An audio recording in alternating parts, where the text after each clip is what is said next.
கல்வி அறிவற்ற சமூகம், கல்வி வரவே மறுத்த சமூகம் தான். SC ST scheduled tribes, SC Paraiyar Devendar எல்லாருக்கும் இடஒதுக்கீடு இருக்கு. 18 விழுக்காடு கம்யூனிட்டி சர்டிபிகேட் இருக்கா? சாதி சான்றிதழ் இருக்கா? அந்த மக்களின் வழியை நீங்க அது பாதாதான் தெரியும். சாதிய சிந்தனை கொண்டவன் இறைவனையே வழிபடாததை கற்றவன் அவர் தான். நீங்க தெருவில் நடந்துகிட்டே போகும்போது ஒரு அழகான ஒரு இடத்தை பார்த்தா நின்று கொஞ்ச நேரம் பார்ப்பீங்கல்ல, அப்படி எத்தனையோ படம் பார்த்து நீங்க கடந்து போனாலும் நந்தன் படத்தை கொஞ்ச நேரம் நின்று அப்படி பார்ப்பீங்க. அப்படி ஒரு தாக்கத்தை ஏற்படுத்தக்கூடிய படம்.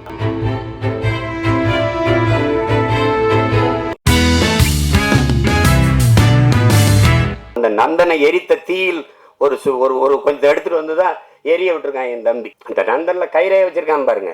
கல்வி அறிவற்ற சமூகம், படிக்க பள்ளிக்கூடம் கல்வி என்ன சொல்றது, கல்வி வரவே மறுத்த சமூகம் நாங்க. SC ST scheduled tribes, SC Paraiyar Devendar எல்லாருக்கும் இடஒதுக்கீடு இருக்கு. 18 விழுக்காடு. முதல்ல எஸ்டிக்கு கம்யூனிட்டி சர்டிபிகேட் இருக்கா? சாதி சான்றிதழ் இருக்கா? ஆதி தமிழ் குடி குறவருக்கு இருளருக்கு சாதி சான்றிதழ் இருக்கா? இல்ல. திருவண்ணாமலை மாவட்டத்தில் இல்லாம போராடும் போது இங்கிருந்து நான் வண்டி எடுத்துட்டு போய் இந்த மக்களோட உட்கார்ந்து பள்ளிக்கூடத்தை விட்டு கர்ப்பிணி பெண்கள் வேலைக்கு போகாம அந்த குறவர்குடி மக்கள் உட்கார்ந்து அவங்களோட உட்கார்ந்து போராடி 3000 பேருக்கு சாதி சான்றிதழை நான் பெற்றுக் கொடுத்திருக்கிறேன் என்றால் அப்ப எந்த நிலைமையில் அவன் மக்கள் இருக்கான்? சாதி சான்றிதழ் இல்லாதவன் என்ன சலுகையை பெற முடியும்? ரேஷன்ல அரிசி போடுறான், சரிதான், ரேஷன் கார்டுல தானே வாங்க முடியும், கார்டே இல்லையே.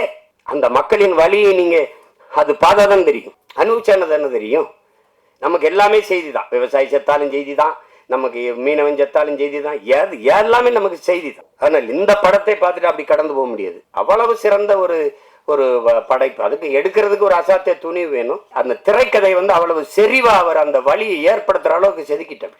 ரொம்ப அசாத்தியமான ஒரு படைப்பு. சமீப காலத்துல ஒரு நீங்க தெருவில் நடந்துகிட்டே போகும்போது ஒரு அழகான ஒரு இடத்தை பார்த்தா நின்று கொஞ்ச நேரம் பார்ப்பீங்கல்ல, அப்படி எத்தனையோ படம் பார்த்து நீங்க கடந்து போனாலும் நந்தன் படத்தை கொஞ்ச நேரம் நின்று அப்படி பார்ப்பீங்க. அப்படி ஒரு தாக்கத்தை ஏற்படுத்தக்கூடிய படம். அதுங்க நம்ம இன்னைக்கு இல்லை, எத்தனை முன்னோர்கள் நம்ம முன்னோர்கள் பாடியிருக்காங்க. சாதிய இழிவு தீண்டாமை கொடுமைக்கு முத்துராமலிங்கத்தேவர் அவர்களை இன்னைக்கு எல்லாம் சாதியவாதியா தான் இந்த சமூகம் பார்க்குது, போட்டு அப்படி கட்டமைக்குது. சாதிய எண்ணம் கொண்டவன் அரசியலுக்கு வந்தால் நாடு நாசமாகி முடியும் பேசுனது அவர் தான். சாதிய சிந்தனை கொண்டவன் இறைவனையே வழிபடாததை கற்றவன் அவர் தான். உன்கிரகை உயர்ந்தது உழைக்கிறகை தாழ்ந்தது என்கிற எண்ணம் எவருக்கும் இருக்கக்கூடாது. இறைவனுக்கு முன்பே 2 கையும் இணைத்துத்தான் வணங்குகிறோம் என்று சொன்னதும் அவர் தான். பிறப்பில் இல்லை தாழ்ந்தவன் உயர்ந்தவன். அவன் பெற்றிருக்கிற கல்வி அறிவு, அவனுடைய தனி மனித ஒழுக்கம், செயல்பாடுகள், இதை வைத்துத்தான் ஒருவன் உயர்ந்தவன் தாழ்ந்தவன் என்று இதைத்தான் அம்பேத்கர் சொல்றார். நான் குடிக்க மாட்டேன், மதர்ந்த மாட்டேன், மனைவி தவிர வேற ஒரு பெண்ணை நினைக்க மாட்டேன், ஊழல் வர மாட்டேன், லஞ்சம் வர மாட்டேன். இந்த சமூகம் ஒழுக்கத்திற்கு என்னென்ன வரையறை வைத்திருக்கிறதோ அதையெல்லாம் கடைபிடித்து வாழ்கிற நான் இளிமகன், தாழ்ந்த சாதி. இந்த சமூகம் எதையெல்லாம் தவறு என்று போய்த்திருக்கிறதோ, ஒழுக்கங்கள் என்று போய்த்திருக்கிறதோ அதையெல்லாம் செய்கிற ஒருவன் உயர்ந்த சாதி என்று பிறந்ததனாலே அவன் உயர்ந்தவன் என்று சொல்கிறாய்.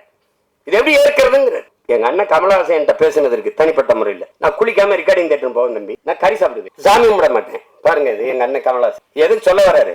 ஆனா இதுல எதையுமே செய்ய மாட்டாரு. ஐயா இளையராஜா சாமி கும்பிடுவாரு, கவிச்சு சாப்பிட மாட்டாரு, குளிச்சுட்டு தான் வருவாரு, எல்லாம் பண்ணுவாரு. அவர் பறையன், நான் ஐயன். புரியுதா? இந்த வேறுபாடு புரியுதா? இப்ப யார் உயர்ந்தவர்? எதன் அடிப்படையில் நம்ம அதை பாக்குறோம்? ஒரு மனிதன் என்ன வழி இருந்தா பேசிட்டு பாக்குறோங்க. ஒரு மனிதன் ஒரு வாழ்நாளில் 10,000 புத்தகங்கள் படிக்கணும். இது சீன பழமொழி. ஐயா இறையன்பு எழுதின 10,000 மைல் பயணத்துல முதல்ல அதை எழுதியிருப்பார். 10,000 புத்தகங்கள் படிச்சிருக்கணும், 10,000 கிலோமீட்டர் பயணம் செஞ்சிருக்கணும். இது ஒரு மனிதனுடைய வாழ்நாள்ல. அது சீன பொன்மொழி. அதை எடுத்திருப்பார். 10,000 மைல் பயணம் புத்தகத்தை படிச்சீங்கன்னா முதல்ல இதை எழுதியிருப்பார். ஆனால் 64,000 புத்தகங்களை படித்த ஒருவன் இருக்கான் உலகத்துல. தனி மனிதன் நூலகம் தெற்காசிய கண்டத்திலேயே பெரிய நூலகமாக இருந்தது ஒருத்தனுடையதுதான்.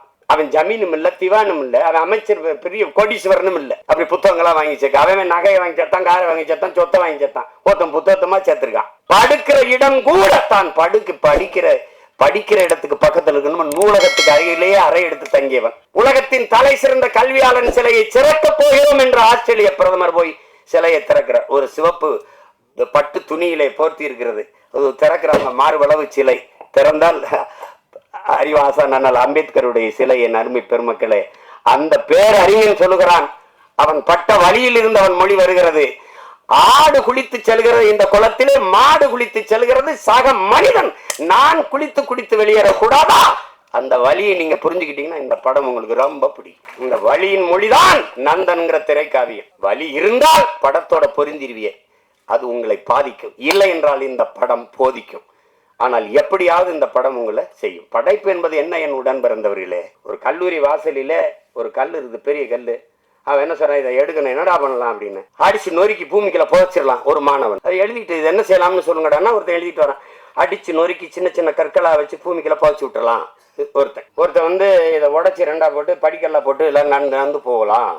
அது எப்படி ஒருத்தன் எழுதுறான், அது தேவையற்ற பகுதியை நீக்கிடலாம். சரி நீக்கு பார்ப்போம்னா தேவையற்ற பகுதியை நீக்கினா அழகான சிலையா இருக்குது, அதை பார்த்து எல்லாரும் ரசிக்கிறான். இதுதான் படைப்பு. இது தேவையற்றதை நீக்கிறதுக்கான பெரிய முயற்சி தான் நந்தன்கிற ஒரு அழகிய கலைப்படைப்பு. அதை புரிஞ்சு கலைப்படைப்பு அதுதான். அதை என் தம்பி ஆள் ஒல்லியா இருக்கான், உளி மாதிரி இருக்கான்னா செதுக்கி இருக்கான். உளியே சிற்பியாக இருந்து செதுக்கிய படம் தான் திரைக்காவியம் தான் இந்த நந்தன். எவ்வளவு வேணாலும் நீங்க விட்டீங்கன்னா நான் எனக்கு விண்ணுறுதிக்கு நேரம் இருந்ததுன்னா பேசிட்டே இருப்பேன். அவ்வளவு தாக்கத்தை என்னுள்ள ஏற்படுத்திய ஒரு திரைக்காவியம் நந்தன். அயோத்தியிலே இதே தான். ஆனா அந்த திரையரங்க வாசல்ல தான் பேச முடிஞ்சது, இது மாதிரி பேச வாய்ப்பு இல்லை. இப்போ நிறைய கதையை சொல்லிட்டேன்னா அது இந்த வெளியிடுறவர் என் தம்பி ரவி கோச்சால் கோச்சுக்காரு. வெற்றி விழாவில் ஒரு தடவை வெற்றி 50 நாள் ஓடி ஓடி வரும்போது விழா எடுத்துரும், மறுபடியும் பேசுவோம், மிச்சத்தை பேசுவோம். இந்த செய்தியை எடுத்துக்கொண்டு போய் நீங்கள் எப்போவுமே நல்ல ஒன்றை பாராட்டி இருக்கிறீர்கள்.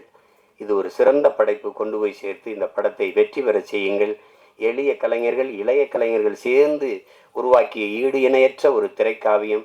இது வெற்றியடையட்டும். இன்னும் பல சிறந்த திரைப்படங்கள் நமக்கு உருவாகட்டும்.